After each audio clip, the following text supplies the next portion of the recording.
Assalamualaikum warahmatullahi wabarakatuh.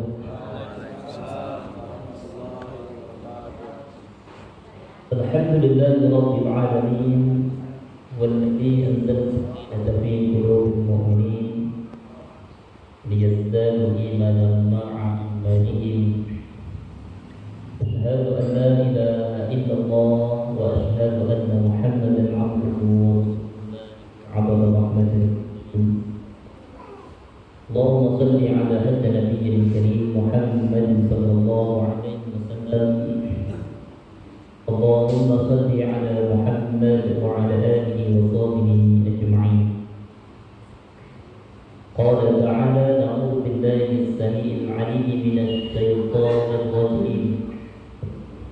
بسم الله الرحمن الرحيم. سبحان الذي أسرى بعبده ليلا من المسجد الحرام إلى المسجد الأقصى الذي باركنا حوله لنريه من آياتنا إنه هو السميع البصير. صدق الله العظيم. Alhamdulillah, kita bersyukur kepada Allah Azza wa Jalla yang memberikan kepada kita kesempatan untuk belajar di tengah-tengah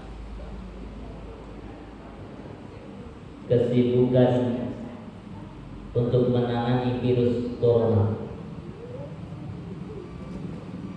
Dunia digegerkan dengan makhluk kecil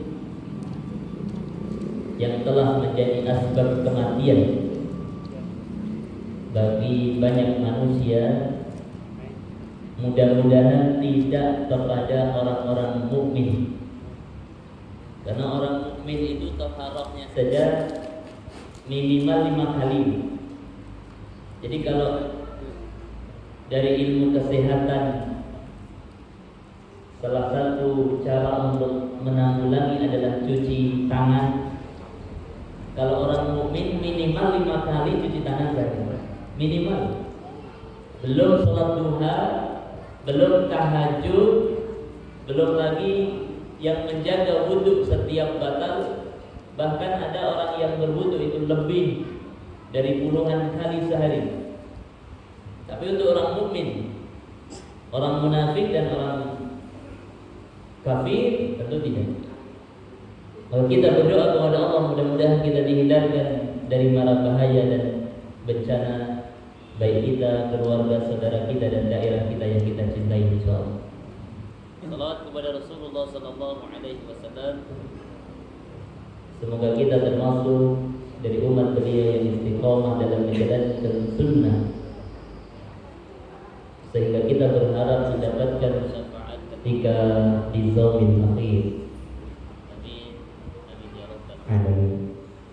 Wa ibu hadirin hadirat rahimakumullah, pada kesempatan malam yang berbahagia ini, pada jadwal saya sebenarnya kajian akidah. Hanya saja ada saran dari rekan-rekan kita membahas tentang perjalanan Rasulullah SAW dalam menerima wahyu sholat. Walaupun ada orang yang tidak sepakat dengan peringatan Isra dan Mi'raj, kita tidak pakai peringatan. Kita hanya membahas dan belajar tentang perjalanan Nabi. Selesai. Jadi kalau kata peringatan yang menjadi masalah, nah kita hilangkan peringatan. Kita membahas tentang perjalanan Isra dan Mi'raj. Selesai perkara. Tidak usah diperpanjang perdebatan memperingati Isra dan Mi'raj itu tidak boleh. Nah, kita hilangkan peringatan, kita bahas perjalanan Nabi. Selesai.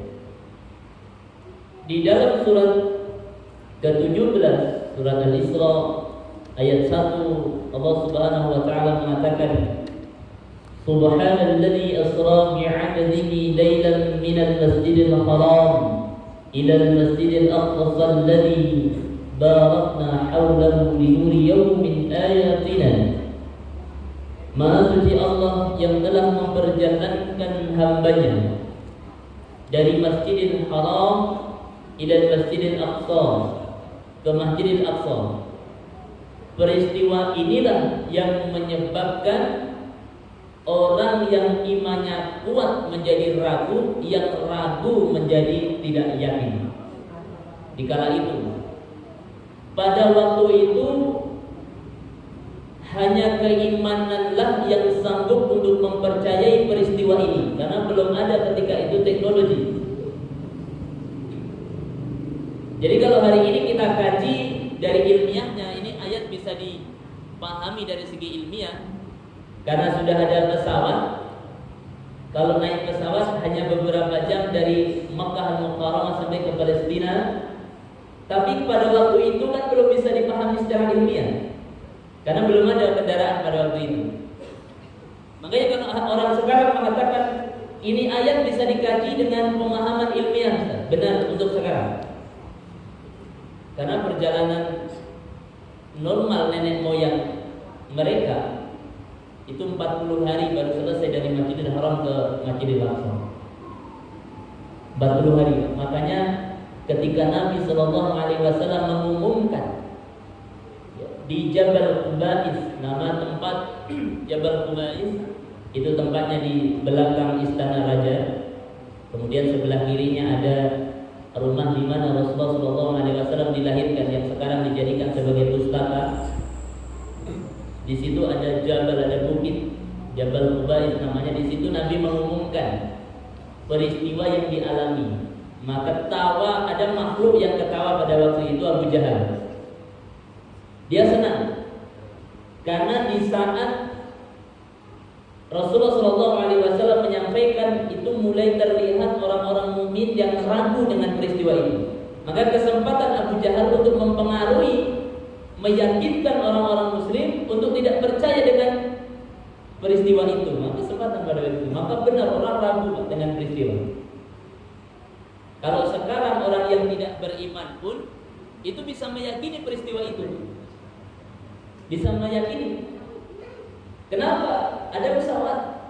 Jadi kalau bahasanya Nabi diperjalankan oleh Allah dalam sepertiga malam, jarak yang begitu jauh, maka pada waktu itu orang yang beriman saja meyakini. Sampai Abu Bakar mengatakan, kalaupun di sebelah bukit itu ada musuh yang ingin menyerang, maka saya orang yang akan percaya kepada Rasulullah SAW, walaupun tidak ada musuh yang akan menyerang di sebelah bukit itu. Maka satu-satunya sahabat yang sangat yakin dengan peristiwa itu adalah Sayyidina Abu Bakar As-Siddiq. Maka hikmah ini pada jumlah yang dirahmati Allah. Pertama, hebatnya pengaruh orang-orang penting. Nah, kalau kita sebut hari ini, kita sebut dengan pemimpin yang mempunyai kebijakan. Abu Jahal punya kebijakan. Maka ketika menyampaikan bahwa Muhammad itu bohong, orang percaya karena orang berpengaruh. Makanya di Papua itu ada nih Bu, oleh Ustaz Fadlan, yang ketika kepala sukunya mampu untuk diislamkan, ini prajurit ikut saja. Satu kepala galehnya dipegang, yang lain ikut. Itu kan terjadi. Maka Abu Jahal ketika menyampaikan, ya umatnya percaya. Pemimpin, orang yang berpengaruh. Maka itu pentingnya orang-orang yang memegang kebijakan itu memang benar-benar iman dan ilmu itu disatukan sehingga menjadi ridho. Jadi Allah ridho orang yang beriman dan berilmu, kemudian disatukan, mereka beriman atas ilmunya, maka akan membuat Allah ridho insyaallah. Maka orang percaya. Makanya ceramahnya Ustadz dengan tanda tangan wali nagari saja itu masih kuat tanda tangan wali nagari. Contoh, dilarang judi atau khamar, nggak perlu ngomong ke Pak Wali, bikin pernak, ditanda tangan, ditempel di warung-warung, yang melanggar denda 10 juta. Orang nggak ngakuin. Ustaz udah berapa keluar masuk ceramah sampai berbuih ototnya keluar, berapa persen yang mengikuti? Kenapa? Karena mereka nggak datang ke masjid. Jadi ketika pengumuman wali nagari ditempel di warung, mereka baca, tahu. Tapi kenapa mereka tidak yakin sama Ustaz? Saya nggak yakin sama Ustaz. Datang aja enggak? Pengajian di masjid enggak? Mengikuti majelis taklim enggak juga. Majelis-majelis ilmu enggak juga. Wajar mereka tidak percaya karena tidak paham. Inilah yang disebut kemudian satu tanda tangan itu bisa mempengaruhi masyarakat. Ya. Saya pernah membuat surat terbuka. Di situ ada agak jauh dari kampung itu ada tempat, ada ruko. Itu tempat orang judi, Pak. Itu ramai sampai malam-malam. Masyarakat mulai resah. Karena yang main judi itu bukan orang kampung itu, malah orang lain. Kemudian saya mencoba untuk dengan teman-teman itu membuat surat terbuka. Kemudian kita kirim ke Wali Nagari. Alhamdulillah setelah itu tidak ada lagi, ditutup. Padahal udah berapa kali Ustaz keluar masuk situ ngisi pengajian.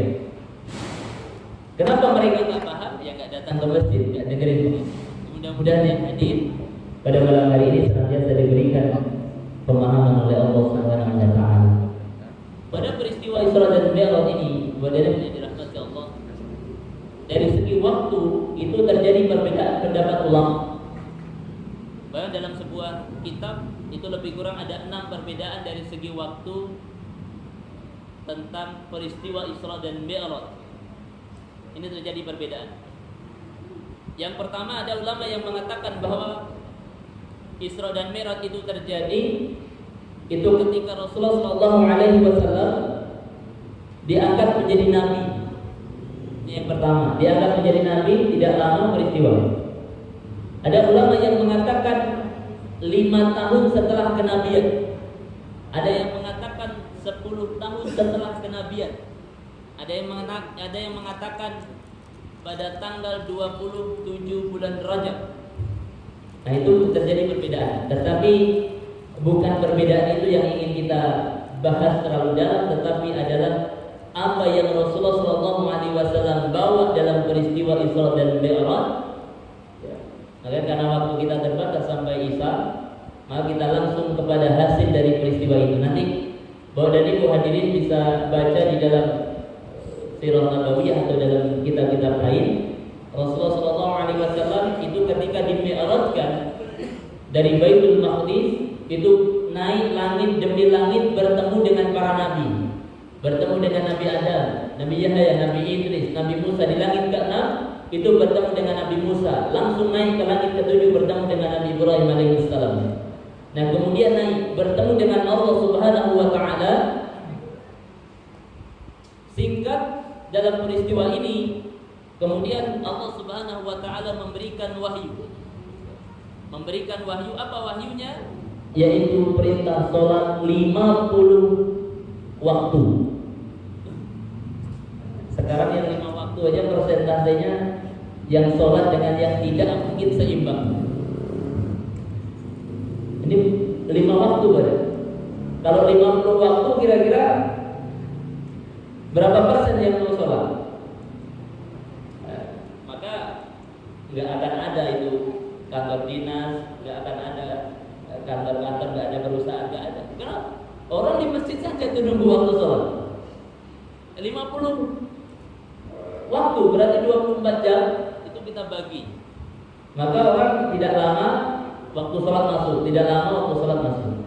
Ketika Rasulullah SAW turun sampai di langit ke-6 bertemu dengan Nabi Musa alaihissalam, maka ketika ditanya apa yang Allah wahyukan kepadamu hai Muhammad, sholat berapa kali? 50 kali. Nabi Musa ketawa. Umatku saja yang besar-besar gak sanggup. Nah kita ini kan cuma ekstrem. Apalagi umatmu yang kecil-kecil ini. Minta dikurangi, minta diskon. Naik lagi Rasulullah. Sampai beberapa kali naik turun, sampai hasil terakhirnya 5 waktu itu pun masih minta dikurangi oleh Nabi Musa. Minta lagi dikurangi.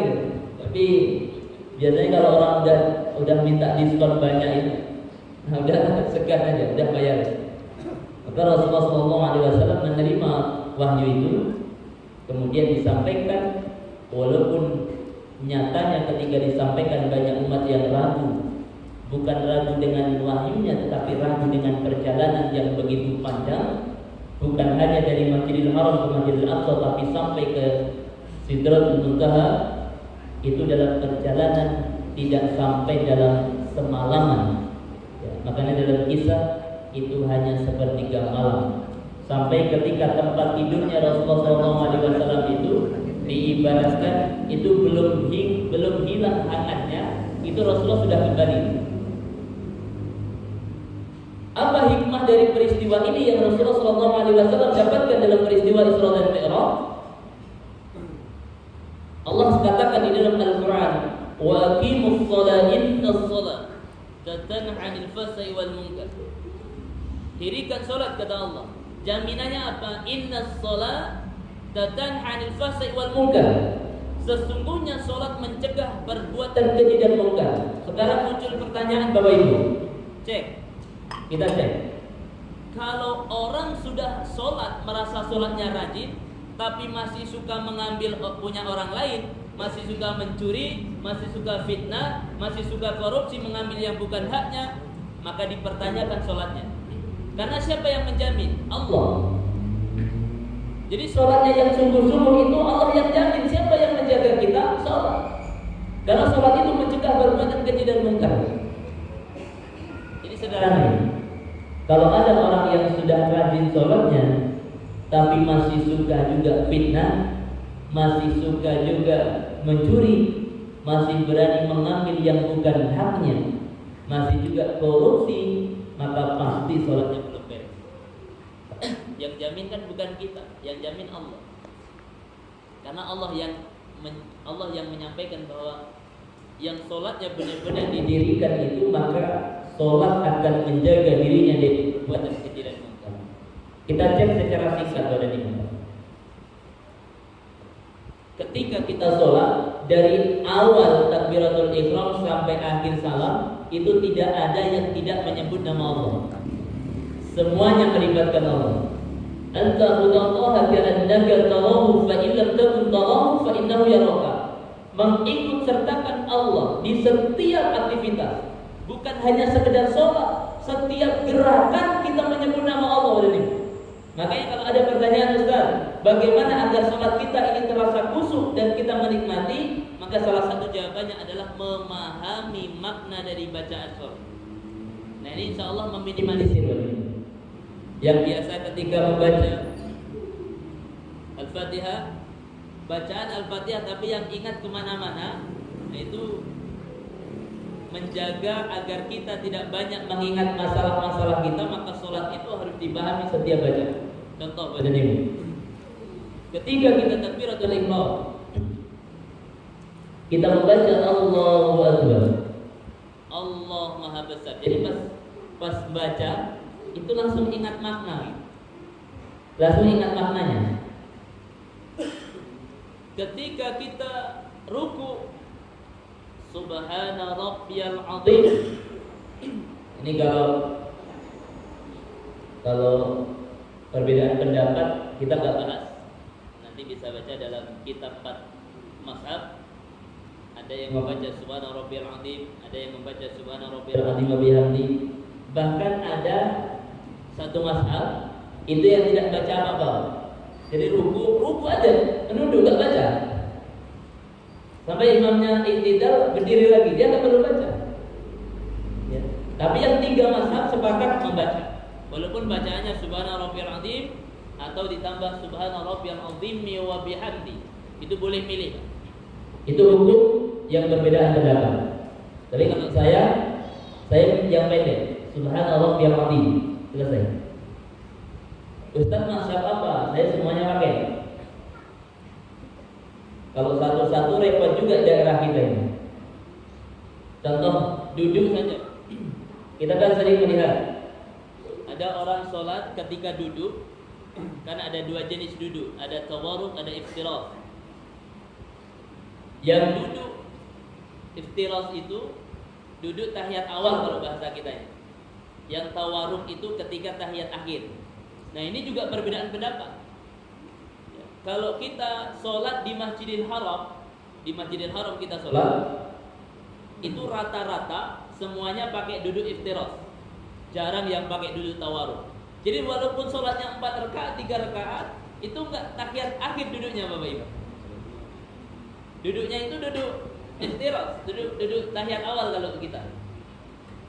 Jadi wajar saja karena itu semua ada perbedaan. Itu menurut imam dari mazhab Hanafi, dari Imam Abu Hanifah. Kalau yang biasa dipakai oleh kita dan umumnya di Indonesia ini, jelas nggak pakai mic. Karena macam-macam bisa di-start.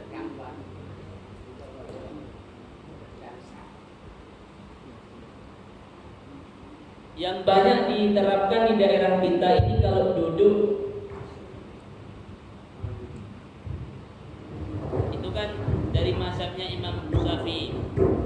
Walaupun ada yang mengikuti Imam Ahmad bin Hanbal. Kalau Imam Syafi'i tahiyat awal itu pakai duduk iftirash, duduknya biasa tahiyat awal. Kalau di tahiyat akhir, di salam, menjelang salam, itu pakai duduk tawarruk. Itu Imam Syafi'i. Yang Indonesia banyak mengaku itu. Tetapi juga banyak yang melakukan ketika 2 rakaat ya, karena memakai bahwa rakaat kedua itu duduk iftirash, maka duduk iftirash, tidak pakai duduk tahiyat akhir atau duduk tawarruk. Semuanya boleh dan tidak perlu kita untuk perdebatkan panjang masalah itu.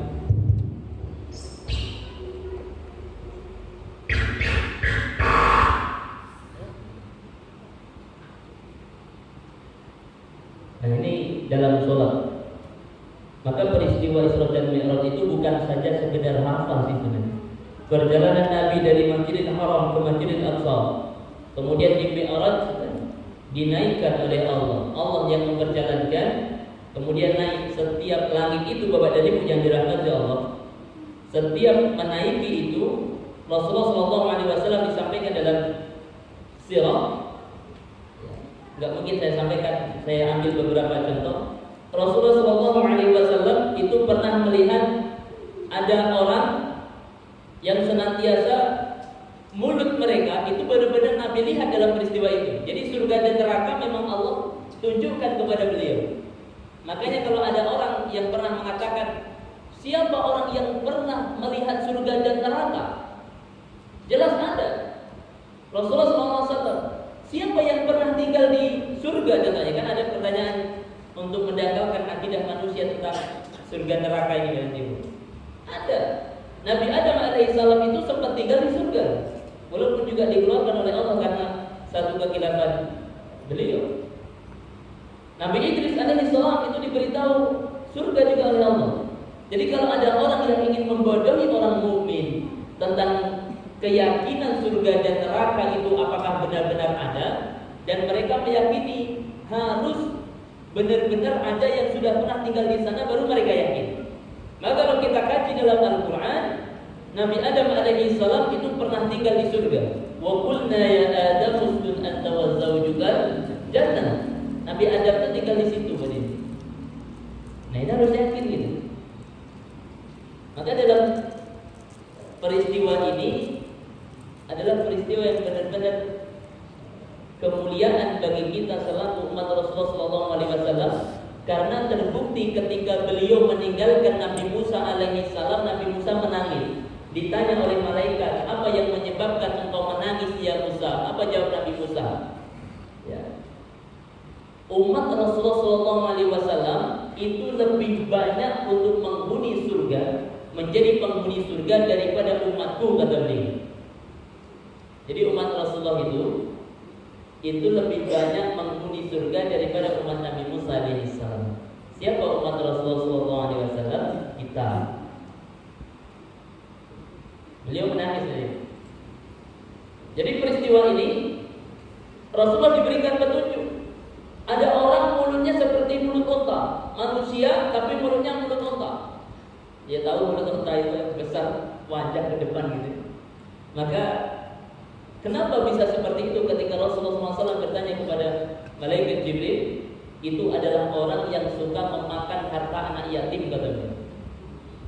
Jadi orang yang suka memakan harta anak yatim, maka ketika di akhirat cerminannya adalah mulutnya itu besar panjang seperti mulut unta. Na'udzubillah. Kemarin ada waktu saya mengisi pengajian tentang di Masjid Al-Muhajirin di Kampung Baru. Anak yatim itu zakatnya sampai kapan, Ustaz? Nah, itu tanya. Karena ini kisahnya yang makanan harta yatim. Anak yatim kan tidak masuk ke mustahil, tidak masuk ke 8 asnaf penerima zakat, karena nggak ada di sini. Fakir, miskin, ibnu sabil, sabilillah, dan mu'alaf. Yatim nggak ada. Kenapa? Karena yatim itu kewajiban bagi kaum muslimin untuk membiayai sampai dia mampu. Jadi ini pertanggungjawaban kita juga dari Ibu. Contoh, kita punya tetangga kita yatim, tidak mampu dalam kehidupan. Kita membiarkan saja. Kita membiarkan saja kelaparan, tidak punya. Ini hati-hati, kita diminta bertanggung jawab di akhirat. Karena mereka kewajiban kita untuk membiayai, tidak nunggu zakat.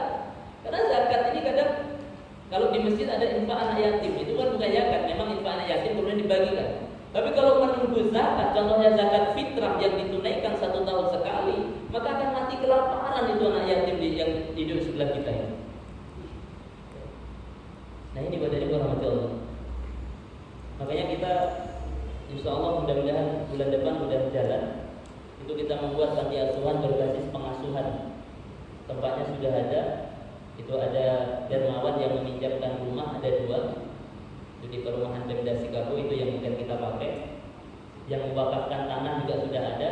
Sambil jalan nanti akan membangun yang permanen, yang memang itu milik umat. Karena ini yayasan panti asuhan yang tidak ada kepemilikan pribadi, semuanya sosial. Kita insya Allah mudah-mudahan bulan besok sudah berjalan. Jadi kalau bapak ibu yang mau jadi donatur, mau berapapun jadi donatur, itu bisa bersama kita. Nah, ini panti asuhannya berbasis pengasuhan. Jadi anak disekolahkan, bisa di mana-mana sekolah. Nah, pulangnya ke situ. Disitulah kita bimbing akidahnya, kita bimbing karakternya, kemudian kita didik hafalan Qur'annya, sehingga ketika besar, ini anak ini siap, benar-benar siap, memang bermanfaat untuk umat. Nah, seperti itu kita siapkan. Mohon doa kepada ibu jamaah semuanya, mudah-mudahan bisa segera berjalan. Karena kita melihat yatim, melihat anak yatim, fakir miskin ini ya agak ini juga, agak miris. Maka ini harus kita tanggung bersama. Itu yang pertama, peristiwa yang dilihat oleh Rasulullah SAW dalam peristiwa Mi'raj, ketika dinaikkan oleh Allah Subhanahu Wa Taala langit demi langit. Yang kedua, Rasulullah SAW itu melihat ada orang yang senantiasa tidak sanggup untuk beranjak dari tempatnya. Artinya kayak inilah bahasa kita, kayak patung gitu. Kayak patung gitu. Jadi kayak ya nggak bisa ini sengsara. Kemudian ditanya, ini siapa orang yang seperti itu? Nah, kata malaikat Jibril, ini orang yang suka memakan riba. Maka Rasulullah SAW tontonkan peristiwa orang yang suka makan riba ketika hidup di dunia, maka balasannya seperti itu. Kemudian yang ketiga, Rasulullah SAW juga melihat ada orang yang senantiasa tubuhnya itu penuh dengan benjolan-benjolan, ada daging-daging tumbuh di tubuhnya ini. Nabi bertanya lagi, karena banyak peristiwa yang diperlihatkan oleh Nabi. Ini siapa umat yang seperti ini? Apa kata malaikat Jibril? Ini umat yang senantiasa suka berzina dalam kehidupan. Berzina. Zina ini sekali lagi bukan hanya sebatas hubungan suami istri di luar nikah, bukan. Tetapi anggota tubuh kita ini bisa melakukan zina. Mata bisa zina, lidah zina, telinga zina, tangan zina, kaki zina, hati kita bisa berzina. Ya, semuanya. Sam'uhum wa absaruhum wa juluduhum. Pendengaran, penglihatan, kulit, semuanya akan menjadi saksi di hadapan Allah Subhanahu wa taala, dan mereka akan menyampaikan semuanya. Ya Allah, dulu si fulan ketika hidup di dunia itu suka melakukan ini, tangannya suka mengambil yang bukan haknya, matanya suka melihat yang haram, kakinya sering melangkah ke tempat-tempat yang haram. Sampai kemudian kita mengatakan, "Hei kulit, kenapa engkau menyampaikan semuanya kepada Allah apa yang pernah aku lakukan ketika hidup di dunia ini?" Apa kata kulit? Ini kehendak Allah semua. Jadi perkara-perkara orang yang ragu tentang keimanan terjawab semuanya di akhirat dunia. Ada orang yang mengemis minta dikembalikan lagi ke bumi. Ya Allah, kembalikan kami ke dunia, kami berjanji akan taat kepadamu. Apa kata Allah? Qala sawfiha wa la tukallimun. Tetaplah engkau tinggal di sini. Di mana? Di neraka. Wa la tukallimun, dan jangan pernah berbicara dengan aku lagi, kata Allah. Allah marah kepada siapa? Kepada orang yang diberikan waktu puluhan tahun untuk bertobat ketika di dunia. Allah minta pada dia. Kalau muncul pertanyaan kepada kita, sesibuk apa kita sehingga berani kita ninggalin sholat? Sesibuk apa kita sehingga berani meninggalkan majelis-majelis ilmu? Sesibuk apa kita sehingga berani meremehkan sholat berjamaah? Sesibuk apa kita sehingga berani meninggalkan Al-Quran? Sesibuk apa kita sehingga berani meninggalkan zikir-zikir kepada Allah? Nah, itu semuanya akan terjawab dan itu. Kalau sekarang orang mengatakan, nanti kalau akhir-akhir kehidupan itu baru bertobatlah nanti, itu kan banyak. Udah pensiun, tobat. Kalau sudah kaya, tobat. Ternyata udah sekarang urus pensiun, besok pensiun, nanti malah meninggal dunia, datang malaikat maut. Keduluan malaikat maut daripada tanda tangan pensiun. Siapa yang bisa jamin? Saya punya tetangga pada ibu, luar biasa, ini memberikan pelajaran. Ada dua yang saya sampaikan ketika. Yang pertama, saya punya tetangga, ditinggal anaknya sholat berjamaah ke masjid di waktu zuhur. Waktu zuhur, menjelang zuhur kan tidur sunnah, ada tidur sebentar sunnah, tapi sebentar, sekitar 15 menit. Tapi hati-hati Pak, sebentar lagi kan puasa. Tidur sunnah Ustaz, jam 8 pagi sampai zuhur, itu bukan tidur sunnah namanya. Tidur sunnah itu sebentar saja untuk menghilangkan letih. Ibunya ini tidur Pak, menjelang zuhur. Sudah azan, anaknya pamit, "Bu, saya pamit ke masjid sholat berjamaah." Pulang dari masjid dibangunin ibunya, sudah pucat gak lagi bernyawa. "Bu, bangun Bu." Ketika dia miring kemudian dibaringkan, itu sudah gak bernyawa. Dan lalu kalau ada orang yang berani, padahal paginya masih keladang loh ibu-ibu itu, ternyata sudah ditubuh malaikat maut. Dan malaikat maut itu kan tidak mengenal faktor sehat maupun sakit, tidak mengenal siapa yang ingin dicabut, karena malaikat maut tidak takut dengan siapapun. Oh, ini presiden nih, kalau presiden nyambutnya harus pelan-pelan. Gak ada urusannya, mau presiden, mau menteri, mau gubernur, mau bupati, semuanya gak ada urusan. Nyambutnya udah sama, sakit sakaratul maut. Kalau pengen contohnya sakitnya seperti apa sakaratul maut, baca dalam kisah sakaratul mautnya Rasulullah SAW. Apa yang beliau rasakan ketika sakaratul maut? Otak menegak, keluar keringat dingin, menegak semuanya tuh, dan membuktikan sakitnya itu sampai beliau ingin menanggung seluruh sakitnya umatnya biar ditanggung oleh satu insan yang mulia, yaitu Rasulullah SAW. Sampai beliau minta kepada Allah, "Ya Allah, kalau seperti ini sakitnya sakaratul maut, biar seluruh umatku aku yang menanggungnya ya Rabb." Allah nggak izinkan, karena nggak adil. Umat seperti kita ini yang sering banyak lalai dengan sunnah, kadang itu sakitnya harus tanggung oleh beliau, nggak diizinkan. Maka kesimpulannya apa? Sakaratul maut pasti sakit. Nah, perkara maut ini tidak perlu kita pikirkan kapan ya kita meninggal, tidak perlu. Tetapi yang paling penting adalah sebab apa yang menyebabkan kita meninggal. Karena kalau maut sudah ditentukan itu waktunya, dan dia nggak akan nunggu anaknya ngumpul dulu baru dicabut nyawanya, enggak. Makanya ada orang di sini meninggal, anaknya masih satu Jakarta, satu di Jambi, satu di Pekanbaru. Ya, karena malaikat nggak ngasih informasi, nggak ngasih kabar, cabut. Maka bahwa dari rahmat Allah, gambaran-gambaran yang dilihat oleh Rasulullah dalam peristiwa Mi'raj, ya, setiap tingkatan langit beliau melihat peristiwa-peristiwa itu, harusnya menegur kepada kita selagi masih ada kesempatan untuk bertobat kepada Allah. Dengan peristiwa ini harusnya menyadarkan kita. Kalau peristiwa ini sudah Allah tunjukkan sedemikian rupa, belum juga membuat kita untuk bertobat kepada Allah, lalu gambaran seperti apa lagi yang Allah ingin tampakkan agar kita mau bertobat kepada Allah? Ini yang kita renungkan. Satu lagi teman saya belum lama, sekitar 2 pekan yang lalu, paginya itu masih ngobrol dengan saya 1 jam. menjelang maghrib saya dapat kabar, bahkan masuk foto, si fulan meninggal. Nggak tahu. Kita pulang dari sini juga nggak tahu, ditunggu malaikat mau di pintu. Makanya Allah katakan dalam surat Al-Baqarah ayat 254, ya ayyuhalladzina amanu anfiqu mimma razaqnakum min qabli an ya'tiya yawmun la bay'u fihi wa la khullatun wa la syafa'ah wal katsiru minhum zalimun. Wahai orang-orang yang beriman, belanjakanlah harta-harta kalian, kata Allah, sebelum datang waktunya bahwa itu tidak berlaku lagi. Amal gak berlaku, sedekah gak berlaku, semuanya gak berlaku, dan tidak ada syafaat ketika itu. Wal katsiru minhum zalimun, dan orang-orang kafir adalah orang-orang yang zalim.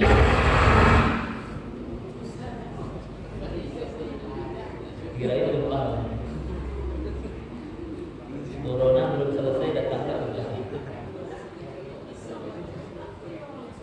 speakernya pun ikut semangat. Maka Bapak dan Ibu yang rahmatullah, maka ini cukup untuk membuat kita merenung. Karena Allah sudah sampaikan, selagi masih dihitung sedekah amal semuanya, kita maksimalkan. Selagi masih dihitung. Karena kalau udah nggak dihitung lagi, ya kita mau seperti apa? Allah sudah hancurkan bumi ini, kita baru teriak-teriak untuk bertobat kepada Allah, memanggil-manggil Allah, Allahu Akbar, Allahu Akbar. Saya teringat peristiwa 2009 gempa Sumatera Barat terdahsyat ketika sejarah. 2009 itu, saya posisinya masih di Padang. Saya masih ingat persis. Itu menjelang maghrib, lebih kurang setengah 6 lewat terjadi gempa sore. Ya. Kemudian rumah di samping kami tinggal itu roboh. Ada nenek-nenek gemuk. Itu kami angkat. Kalau normal nggak kuat kami angkat. Tapi karena kondisi seperti itu kami angkat kuat. Ada nenek yang sudah sangat tua, itu usianya sudah lebih dari 100 tahun. Ya, dia harus berdiri saja, harus megang-megang dinding. Itu kuat kami angkat. Karena gempanya luar biasa dahsyat. Subhanallah, ketika kami pergi ke Masjid Nurul Ilmi di kampus Unanim, 2.500 meter di atas permukaan laut, itu yang membuat kami sangat bahagia. Gempa tapi kami bahagia. Kenapa? Masjid Nurul Ilmi itu besarnya lebih besar dari Masjid Babu Salam itu. Itu penuh. Penuh, subhanallah. Dan setelah sholat itu orang gak langsung kabur. Zikirnya panjang. Zikir panjang sampai isya gak selesai zikir. Subhanallah. Ini kalau seperti ini terus, apalagi waktu subuh sepenuh ini masjid, subhanallah. Udahlah, jaya lah Islamnya. Tapi sayangnya cuma 1 bulan. 1 bulan setelah itu masjid kehilangan jamaah. Ternyata wadah itu teguran Allah sedemikian dahsyat, itu hanya sanggup menegur orang itu 1 bulan istiqomah. Lalu pengen seperti apa lagi Allah menegur agar manusia ini istiqomah untuk beribadah kepada Allah. Dan panggilan yang terdengar ketika itu cuma 1 jenis, Allahu Akbar. Heboh, Allahu Akbar, Allahu Akbar. Orang sambil lari. Saya ketemu ada orang dari Air Tawar sampai ke Limau Manis itu kan jauh. Itu kuat lari, nggak capek. Kenapa? Seolah-olah ada yang ngejar. BMKG mengumumkan potensi tsunami, walaupun beberapa menit setelah itu pengumuman itu ditarik kembali. Tapi orang sudah heboh, sudah khawatir itu lari dari Air Tawar ke Limau Manis jauh. Kalau normal suruh lari lah mereka, nggak sanggup. Kalau normal nggak ada sebabnya sendiri. Maka dari itu ada yang dirahmati Allah Subhanahu Wa Taala. Peristiwa dulu banyak kisahnya di masa Nabi Lut, di masa Nabi Nuh, ya.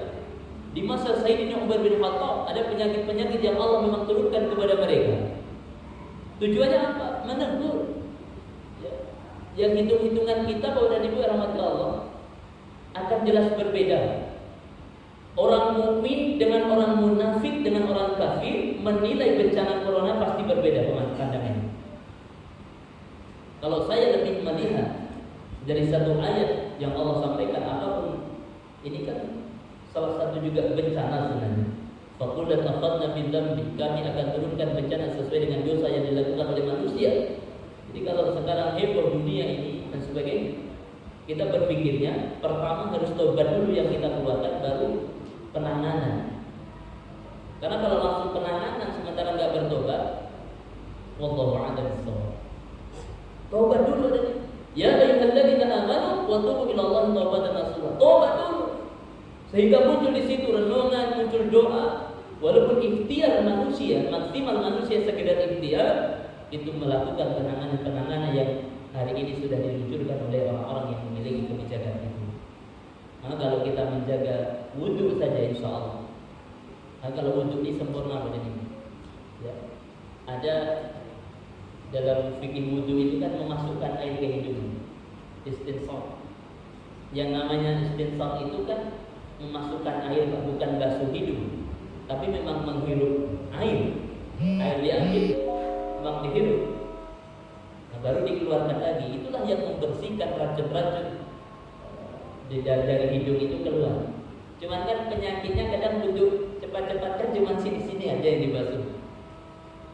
Ini nggak dihirup airnya, nggak masuk, kemudian nggak dikeluarkan. Padahal manfaatnya ternyata sekarang itu terbukti manfaatnya itu. Ketika ada makhluk kecil yang tidak tampak, itu manfaatnya besar. Manfaatnya wudhu yang mungkin banyak yang masih ragu, sekarang terjawab manfaat wudhu. Ada orang yang dulu mencemooh tentang orang yang berhijab, yang pakai jilbab besar cemooh, yang pakai jadar cemooh, semua dicemooh. Sekarang mereka tanpa disuruh mereka pakai. Syariat Islam sudah, subhanallah. Maka dalam kaidah ini pada itu, setiap perintah pasti mendatangkan kebaikan, setiap larangan pasti mendatangkan kehancuran. Ini suatu kepastian. Nah, itu pembahasan tentang iman. Kita nggak bahas dalam itu. Kemudian selanjutnya, ada wanita-wanita yang suka membawa masuk para lelaki asing, dan itu dilihat oleh Nabi. Ya, jadi wanita tersebut sedang bergelantungan pada payudara-payudara mereka. Jadi itu juga dilihat oleh Nabi, orang yang suka maksiat.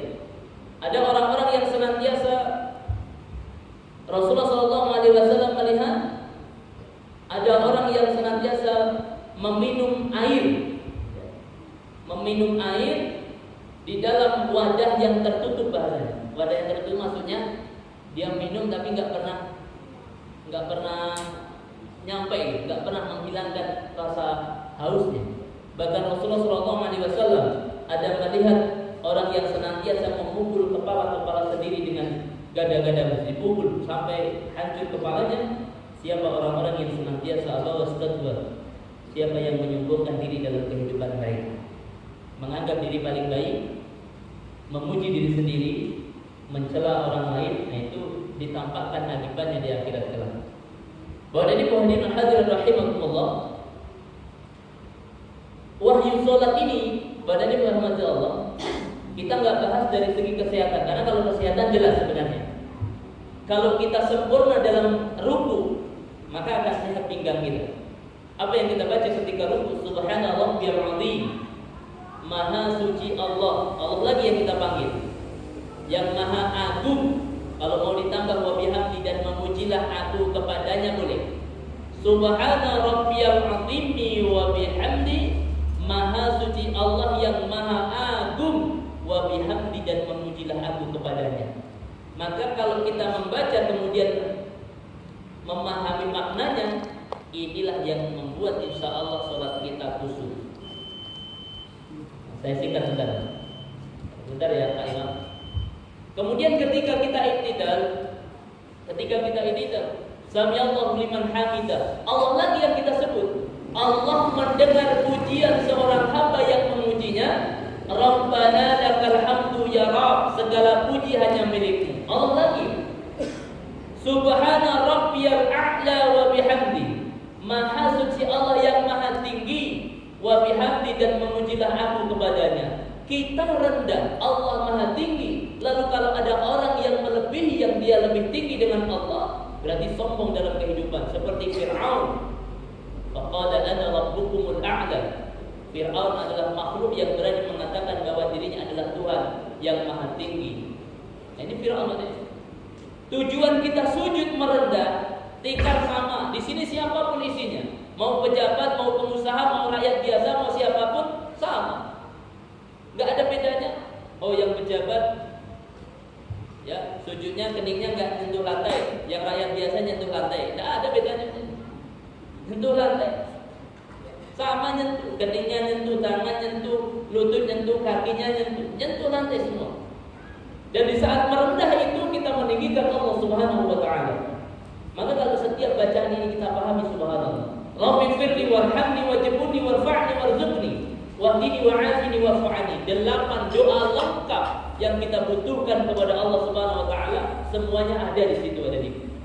Jadi kalau kita setelah sholat berdoa, itu doa-doa tambahan saja. Karena dalam duduk di antara 2 sujud itu lengkap semua. Rabbi firli, ya Allah ampunilah dosa-dosaku. Maka kalau membaca ini jangan cepat-cepat tuh. Rabbi firli mana enggak selesai. Yang jelas saja belum tentu diijabah, apalagi yang tidak jelas. Rabbi firli, ya Allah ampunilah dosa-dosaku. Warhamni, ya Allah belas kasihanilah aku. Wajburni, ya Allah cukupkanlah atas kekuranganku. Apa buktinya? Semua yang kita pakai ini tidak semua yang kita minta secara detail kepada Allah. Buktikan oleh ini. Kita pakai peci ini ada nggak berdoa khusus kepada Allah? Ya Allah minta peci, ya Allah warnanya hitam ukuran 6. Enak dipakai ya Allah, mereknya. Tidak pernah. Kita pakai karena kita butuh. Dikasih oleh Allah. Yang membuat manusia itu sebenarnya doa ini badan ibu. Ini yang jaminan setiap orang hidup dicukupkan oleh Allah. Berbeda dengan orang yang mengikuti hawa nafsu. Contoh, penghasilan 7 juta, angsuran 9 juta. Nah inilah yang membuat kemudian kenapa nggak zakat? Nggak mampu Ustaz. Mobil mewah tapi nggak sanggup zakat. Kenapa? Habis untuk angsuran. Ini kan kesalahan kita. Tapi Allah jamin sebenarnya kebutuhan, selagi itu kebutuhan, maka Allah jamin kepada mereka. Yang membuat penyakit itu kan kita sendiri badan ibu. Makanya ada orang naik Fortuner rasa becak, ada orang naik becak rasa Fortuner. Kita sendiri yang membuat. Pas naik, ini udah tanggal angsuran ini, tidak nyaman juga. Tidur nggak nyaman. Tapi ada orang naik becak, subhanallah, bahagia kehidupannya. Bahagia benar, rasa syukurnya subhanallah. Warfa'ni, ya Allah angkatlah derajatku. Badan ibu, kita kelihatan mulia bukan karena amal-amal kita, tetapi kita kelihatan mulia karena Allah menutupi aib-aib kita. Setiap kita punya masa lalu, kalau itu dibongkar oleh Allah, maka nggak ada orang yang mau mendekat dengan kita. Seperti kasus corona ini, jaga jarak 1,5 meter. Ya, nanti kalau sahnya 1 meter kan bayar juga. Mudah-mudahan nggak berlaku untuk sholat berjamaah. Warzuqni, ya Allah berikan rezeki kepadaku, dijamin oleh Allah.